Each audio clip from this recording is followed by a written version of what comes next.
Victor Logiker moving in. He takes a shot. He scores! Overtime winner! Victor was playing junior hockey in Fairbanks, Alaska in the North American Hockey League. And Brian Vines, my assistant coach, had seen him earlier in the season, liked him a lot. We just didn't think we had any extra scholarship money for a forward for that year.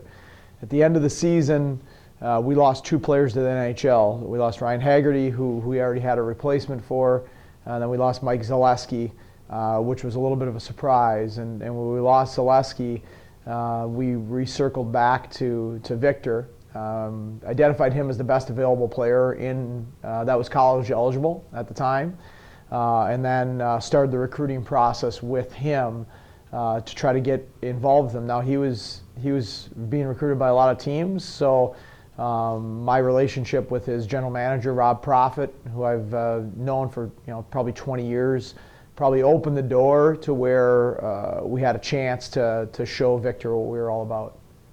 I decided to go over to the U.S. and because I wanted to try out the U.S. style, how to play hockey, and it kind of got thrown into the whole college experience. And I think that Vic in his first couple of weeks here had a real what am I doing here moment, and you could see he was a little vulnerable, and that's where I think relationships with the coaching staff and with his teammates can help buy some time until they gain their footing on campus. It was a struggle in the beginning. I was really happy I was able to play 1 year of juniors in Fairbanks before I got here, just to make the transition a little bit easier, and because obviously it gets tough when you suddenly have to start speaking English in a more academic way than just in a social life way. But today I feel pretty comfortable with school and the ordinary life. For me especially, it was really tough. I was really lucky that I have a year in Fairbanks before this.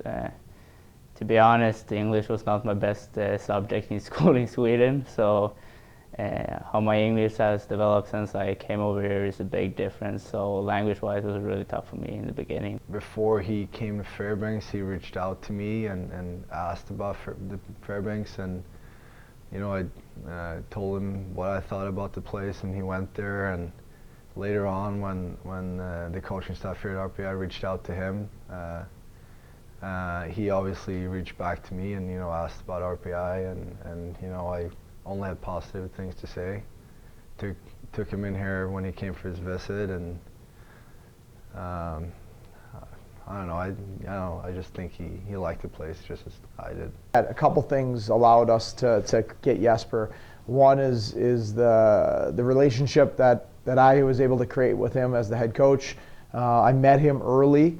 I was emailing with him early, texting with him early, and then when he got hurt and had to go back home to Sweden for a while, I stayed in touch with him, and I think a lot of teams dropped the ball on that. So I think we created some trust in that process. But I think somebody that in his mind went through the same path, right? Here's another Swede that went to Fairbanks, that chose to come to RPI, that was enjoying his experience. Was a real critical factor in allowing Jesper to take that leap of faith. Well, we got a heads up on Lovisa from somebody who said that she wanted to come over to the States and go to school and play college hockey. And we reached out to her, got some videotape on her as well. Liked what we saw on tape. We reached out to get some academic information and see how serious she wanted to come over to the States. And then we reached out to some of our contacts over in Europe that could back up her ability and things like that, and that should be a really good potential candidate for college hockey. I just wanted to do something new and try to play better hockey, and I'd played in the highest division for 2 years at home, and I mean you can't combine college and hockey in Sweden. We don't have school teams, so it would have been hard to get a good education and play at the highest league. The school is so big part for everyone. In Sweden, no one really cares what school you go to. You play hockey, and it's not has nothing to do with the school, and all these people from the school doesn't come to your games, or they don't really say hi to you in school. We don't really know each other. But here is really a family. Everyone is supporting everyone at the school, and it's a different environment that I really like. The fact that you stay with your teams all the time. You're so close together all the time, and you go to school together, and you work out together, and you play together, and you know, I think that's the biggest thing I like about being in college. I think they're Europeans especially, but even Canadians to a certain extent, don't have a real great understanding of it, and I think they're kind of flying blind on what college hockey is going to mean to their career, but also their life after hockey. Because the combination of athletics and academics intertwined is very unique to the United States.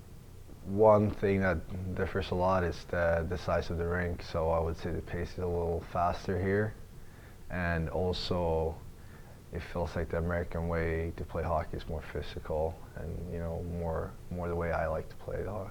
I was really confused at first when I got over here, because like in Sweden you have the little extra time all the time. It's not a lot of like slashings and like hooks all the time, and I got over here from main camp 2 summers ago, and on the plane back my arms was just hurting, and I was a little confused. I didn't have any time with the puck, but I think I like this American style of hockey, like closer to the net, like you can shoot the puck a lot more, and like, yeah, you can take advantage of a good shot a lot more here than you can do in Sweden. I guess there's better shots, and there's just like more speed towards the net. Like everyone kind of crashes the net here, and everyone's more of a threat than just like at home. It was usually 1 or 2 players per team that you knew like I have to keep an eye out on them.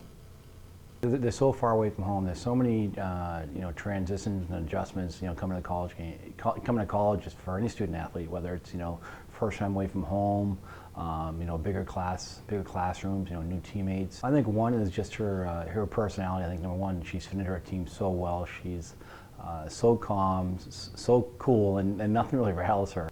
I think that both Victor and Jesper, their transition has been fantastic.